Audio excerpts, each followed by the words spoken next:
Okay, നമ്മൾ taste ചെയ്ത് നോക്കാൻ മാത്രം എടുത്തിട്ടുണ്ട്. ദേ നോക്കിയപ്പോൾ കണവൻ കണവയുമായിട്ട് വരുന്നു. എന്നിട്ടൊരു ചോദ്യം, ഇന്ന് കണവക്കറി ആയാലോ? പിന്നെ ഒട്ടും അമാന്തിച്ചില്ല. അപ്പോ പണി തുടങ്ങട്ടെ. ഓഹോ, എന്തായാലും വല്ലാത്ത പണിയായിപ്പോയി. പിന്നെ സംഭവം നമുക്ക് ഇഷ്ടമായതുകൊണ്ട് നമുക്കങ്ങ് തുടങ്ങിയേക്കാം.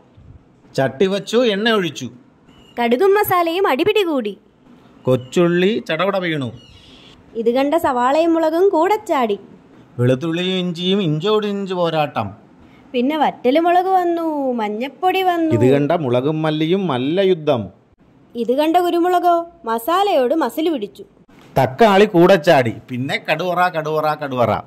ഇതൊന്നും കണ്ട് സഹിക്കാൻ പറ്റാത്ത നമ്മുടെ കഥാനായകൻ ഇതിലേക്കെടുത്ത് ചാടുകയാണ് സുഹൃത്തുക്കളെ, ചാടുകയാണ്.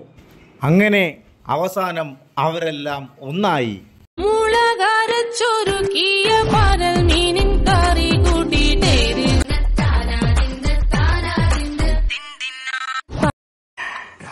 യവനാണ് ഞാൻ പറഞ്ഞ സ്പെഷ്യൽ സാധനം ജിഞ്ച. ഞാൻ ഉണ്ടാക്കിയിട്ട് തന്നെത്താൻ റിവ്യൂ പറയുമല്ല, സൂപ്പറാണ്.